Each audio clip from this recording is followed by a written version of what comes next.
दरअसल पहली अमीर बहू तो दिग्विजय से यूं ही शादी करके आ गई थी, लेकिन राहुल ने शालिनी से उसके घर से भागकर शादी कर ली और तीसरा वाला इतना मासूम दिल का निकला कि आत्महत्या कर दी। रितिका को उसने बचा लिया और शादी करके घर ले आया। माँ बाप ने तो कुछ नहीं कहा, लेकिन शादी के कुछ ही दिनों में उनकी लड़ाई होने लगी, क्योंकि अमीर घर से होने की वजह से वो गरीब ससुराल में रह नहीं पा रही थी, लेकिन मजबूर होकर रह रही थी। वहीं तीनों घर के बेटे भी फैक्ट्री में काम करके घर का खर्च चलाने की कोशिश कर रही थी। वक्त गुजर जाता है, आए दिन गर्मी में बुरा हाल होता है। वहीं तीनों पत्नी कभी अपने पति से लड़ती तो कभी घर वालों से, तो कभी आपस में ही। एक शाम तीनों बहू बाजार से सामान लेने गई थी। तभी तीन बहू को प्यार से सामान लेता हुआ सुलोचना और उसकी बहू देखती है, और इसके बावजूद भी तीनों लड़ती हैं। अरे मैं लौकी की सब्जी ले रही हूँ ना कोफ्ते बनाने के लिए, तो तुम दोनों कोई दूसरी सब्जी क्यों नहीं ले रहे? मेरी नकल मत करो। अरे नकल करने के लिए आप ही बची हो क्या? आप कुछ और सब्जी ले लो, मुझे तो यही बनानी है। रितिका तुम शिमला मिर्च ले लो, नहीं तो आलू खरीद लो। अरे मैं हमेशा ही क्यों सैक्रिफाइस करूँ? छोटी हूँ तो आप दोनों मुझे ही बोलोगे, कभी खुद बड़प्पन भी दिखा दिया करो। तीनों बीच बाजार में लड़ने लग जाती हैं। आते जाते लोग उन्हें देख रहे होते हैं। तभी सुलोचना उन तीनों को घर लाकर सुनाने लगती है। कब सुधरोगी तुम तीनों, मुझे ये बता दो। देखा था ना बाजार में तीन बहू कैसे प्यार से सामान ले रही थी, और खुद को देखो कैसे कुत्ते बिल्ली की तरह लड़ रही थी। जब से शादी करके आई हो मेरे घर की सुख समृद्धि शांति भंग कर दी है। इससे अच्छा तो हम पहले ही गरीबी में रोटी बनाकर खा रहे थे, तुम्हारे आने के बाद भी सब बर्बाद हो रहा है। डबल राशन जाता है, मेरे बच्चों के पैसे लगते हैं। अगर यही पैसे बच जाते तो अब तक कूलर आ जाता घर में। वैसे तुम हाय गर्मी करती रहती हो, लेकिन तुमने घर के लिए अभी तक किया ही क्या है? अरे तुम तो पढ़ी लिखी गंवार हो, एक रसोई में मिलकर खाना नहीं बना सकती। सास की ये बात सुन तीनों बहू की बोलती बंद हो जाती है। अगले दिन घर में उनसे कोई बात नहीं करता, तब अकेले में तीनों बहू। सच में अब तो सर से पसीना बहते बहते पैरों तक आ गया है। माँ जी ने कल हम तीनों को सही डांटा है। हमने पैसे तो बहुत बर्बाद किए, लेकिन अब पैसे बचाने के लिए और कमाने के लिए क्या करें?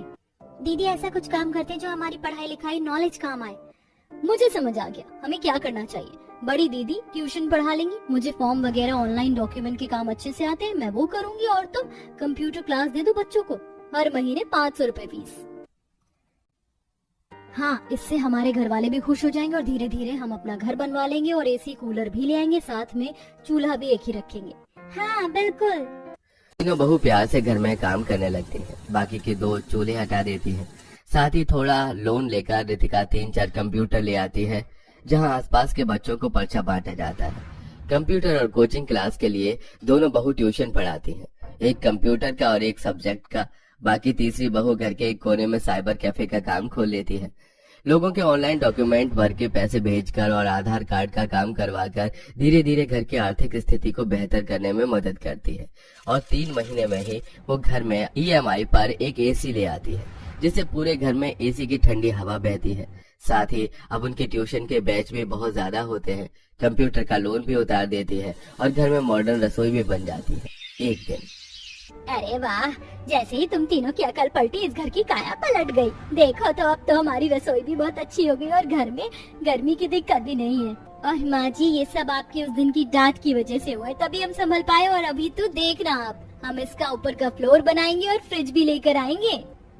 जो इस तरह तीनों अमीर बहू अपने गरीब ससुराल को बेहतर कर देती हैं और वहाँ खुशी खुशी रहने लगती हैं। कितना समय लगाएगी बहू? यहाँ सब खाने का इंतजार कर रहे हैं। बस माँ जी आ गई। कंचन हाथ में कांच का कटोरा लिए डाइनिंग टेबल की तरफ बढ़ रही होती, तभी उसके हाथ से कांच का कटोरा छूट जाता है। हे भगवान, इसने ये क्या किया? पहली रसोई में ही सत्यानाश कर दिया। अब तो माँ जी के तांडव से कंचन को कोई नहीं बचा सकता। देखा नहीं था कल कैसे दीदी को एक गिलास पलटने पर सुना रही थी, जबकि वो टूटा भी नहीं था। क्या बात है बहू, मैंने अपनी कांच की रसोई का सत्यानाश करवाने के लिए तुझे अपने घर की बहू बनाया है? खा लिया खाना, भर गया पेट और हो गई आपके कांच के महल को ढाने की तैयारी। सीमा और मधु डरे हुए थे। वहीं कुंती लगातार कंचन को खरी खोटी सुना रही थी। आखिर कांच की रसोई के लिए कुंती का इतना प्यार क्यों? जो कुंती एक कटोरे के टूट जाने पर इतना भड़क क्यों रही थी? इसे जानने के लिए हमें कहानी में पीछे चलना होगा। दीनानाथ अपनी 3 बेटी सीमा, कंचन और मधु के साथ रहता था। दीनानाथ की पत्नी सावित्री की एक बीमारी के कारण कई साल पहले ही मौत हो चुकी थी। दीनानाथ की तीनों बेटियों के लिए एक ही घर से रिश्ता आता है। तुम तीनों को मैं माँ का प्यार तो नहीं दे पाया, लेकिन जिस घर में तुम लोग जा रही हो वहाँ तुम्हारी सास तुम्हारा अच्छे से ध्यान रखेंगी। दीनानाथ को अपनी तीनों बेटियों के लिए एक ही घर में रिश्ता मंजूर था। रिश्ता पक्का होने के बाद कुछ दिनों में दीनानाथ की तीनों बेटियों की शादी कुंती के तीनों बेटों से करवा दी जाती है। आज से ये घर तुम तीनों का है। पिता का घर तो हमेशा पराया होता है और बेटियां पराया धन। बिल्कुल भाभी, आज से ये घर आप सभी का है। सीमा, कंचन और मधु का ससुराल में काफी अच्छे से स्वागत किया जाता है। सीमा घर की सबसे बड़ी बेटी और बहू बनी थी तो वो काफी समझदार थी। वहीं कंचन और मधु सीमा से बिल्कुल अलग थे।